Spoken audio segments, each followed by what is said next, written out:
तो भाई लोगों ने देखा ही नहीं है। पुंडरी के अंदर 6 बार निर्दलीय विधायक चुने, लगातार निर्दलीय चुन रहे हैं। उसी प्रकार का प्लेटफार्म हम यहाँ पर बनाने का काम करेंगे, क्योंकि हम यहाँ पर मठाधीशों का कब्जा है। यहाँ की जनता वो तो 1947 में देश ने आज़ादी मिल गई थी, लेकिन उच्चारण नहीं लगा, आज़ादी नहीं मिली को लेकर जो अभय चौटाला बयान आया, जो उच्चारण से जो कैंडिडेट होगा वही मुख्यमंत्री का दावेदार होगा। भाई हमें बकाए को नहीं लगते, बहुत दिन बकाए लग लिए। यो दुष्यंत भी उन्हें का खून से, अरे नुए बकाए थे दुष्यंत ने, ये बहते भी हमें बका हुआ नाम ने हमने अड़े थे। हमें सारी, हमने किसी पार्टी से कोई परहेज नहीं, ना हमें किसी पार्टी को गलत बता दे, लेकिन हम यहाँ पर एक साझा उम्मीदवार, पंचायती उम्मीदवार चुनाएंगे और उसी को आगे विधानसभा में भेजने का प्रयास करेंगे। हमारी पूरी कोशिश होगी, क्योंकि आजादी लोगों में चर्चा चल रही है। जो आजाद पालवा है ये हुड्डा का बायां हाथ है, जो हुड्डा के साथ मिला हुआ है, इस प्रकार की लोगों में चर्चा चल रही है। क्या कहना चाहोगे भाई? ऐसा है, फिर हुड्डा का मैं बायां हाथ होता जे इब कांग्रेस की इब MP भी जीता है, फिर मैं कांग्रेस की टिकट मेरे तो हुड्डा दे देना। इसलिए जरूर मेरे हुड्डे के साथ कोई मतभेद नहीं है। मैं कांग्रेस में रहा हूँ, अरे कांग्रेस पहले भी मैंने कांग्रेस के लिए काम करा है। हुड्डा मेरा बड़ा भाई मानता हूँ मैं हुड्डा को, मैं तो वीरेंद्र को भी बड़ा भाई मानता हूँ। जयप्रकाश के भी साथ रहा हूँ मैं, जयप्रकाश के साथ तो मैंने जेल काटी है, 45 दिन इकट्ठे सोए एक के कोठड़ी में भाई, एक के उस पर। ये भी इस बात का कि देखो मैं सबके साथ रहा हूँ, मैंने काम करा, मैं तो मेहनती आदमी हूँ, लगातार लोगों को समाज सेवा करी है। इस 4 साल से मैं लगातार आंदोलन में हूँ, लेकिन हमारी नीयत ये होती है भाई हमारे इलाके का भला कौन करवा सकता है। हमारी लड़ाई इन मठाधीशों के खिलाफ है, जिन्होंने हमारा इलाका नरक में डाल दिया, जो बैकवर्ड घोषित कर दिया, जिसमें हमारे से जो पिछड़े इलाके थे वो आगे बढ़ गए। लेकिन इन नेताओं की बदौलत, क्योंकि इनकी ना नीयत अच्छी, ना इनकी सोच अच्छी, ना ये कुछ करवाना चाहते। अब सांसद बना था भाई, 5 साल सांसद रहा बीजेपी में, वो सांसद भाई एक काम भी तो गिना दो। हमारी किसी से व्यक्तिगत कोई लड़ाई नहीं है, ना व्यक्तिगत द्वेष। मुझे पता है अगर मैं इनके खिलाफ बोलूंगा तो मेरे खिलाफ भी इनके जो बागड़ बिल्ले हैं, इनके जो चमचे हैं पाले हुए, वो मेरे खिलाफ भी पता नहीं कि अनाप शनाप बयानबाजी करते हैं। लेकिन मैंने कोई परवाह नहीं, क्योंकि मैं तो एक सामाजिक आदमी, समाज से जुड़ा आदमी, समाज की सेवा करूँ, सवेरे के बैठूँ, भाई श्यामनगर आ जाऊँ हूँ, अपने बड़का ने भी नहीं संभालता। लेकिन ये लोग ये क्या करे, ये तो ऐसी गाड़ी में बैठे और किसी का 11-11 हज़ार की माला कलवा हुआ है, 21-21 हज़ार की पर्ची काट के नहीं वो किसान सदन छेड़ दिया पहले पीछे इसके। अब ये क्या है, ये भी तो एक बहुत बड़ा घपला होगा। जिस प्रकार से कॉलेज में घपला होया था किसान सदन के नाम से भी, अब 21 हज़ार की पर्ची क्यों काट रहे हैं भाई? अपने घर तक कौन बनाता यू, आगे ट्रस्ट बना लेगा उसी जुकर ईब लोगों की पर्ची काट रहा है। तो ये भी तो एक बड़ा घोटाला है, कॉलेज का भी बड़ा घोटाला है। कॉलेज में राजनीति क्यों करे?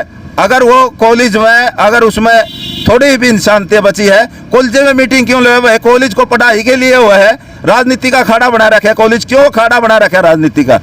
इसलिए हमारी यही मांग है भाई, एक मांग तो तू पूरी कर दे, इसको सरकारी बना दे। वो कम से कम राजनीति का अखाड़ा तो नहीं बनेगा, सरकारी बन जाएगा, अच्छी पढ़ाई होगी, ना बच्चों की पढ़ाई प्रभावित होगी। इसलिए हमारी लड़ाई व्यवस्था के, जो व्यवस्था में सुधार लाने की है, व्यवस्था परिवर्तन की है। व्यक्तिगत लड़ाई हमारी किसी से नहीं।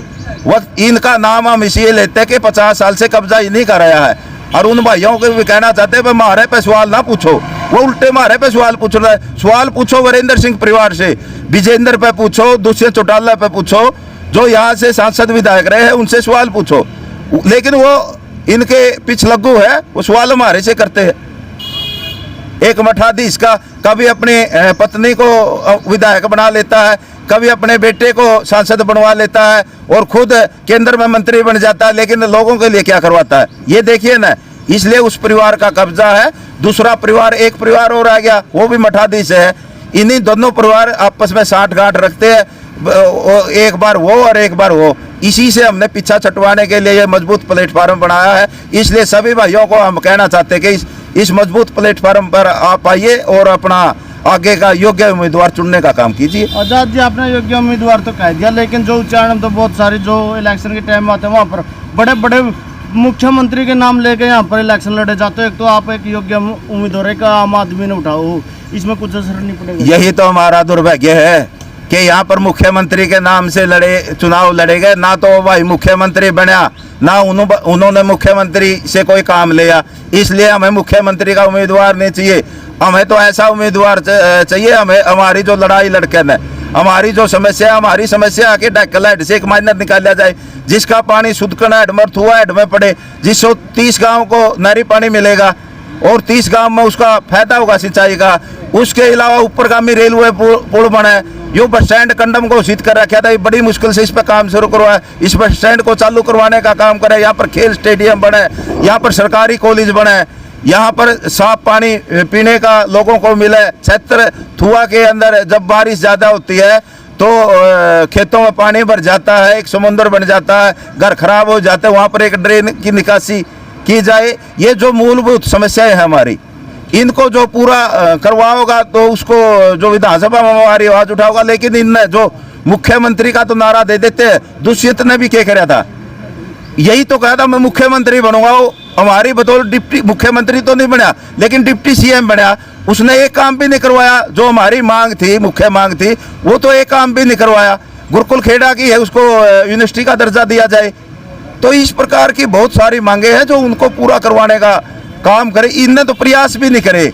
खुद अगर वीरेंद्र सिंह चाहे, मैं आपको बताना चाहता हूं कि लोगों का पैसा है और सरकारी जमीन पर कब्जा कर रखा है, घर की ट्रस्ट बना ली, घर उस ट्रस्ट में मेंबर कौन, आप देखिए तो उसको वीरेंद्र सिंह पे ये पूछ लो कभी सवाल, आप पत्रकार हो, पूछो तो भाई उस ट्रस्ट के मेंबर कौन कौन है, सारे उसके परिवार के हैं।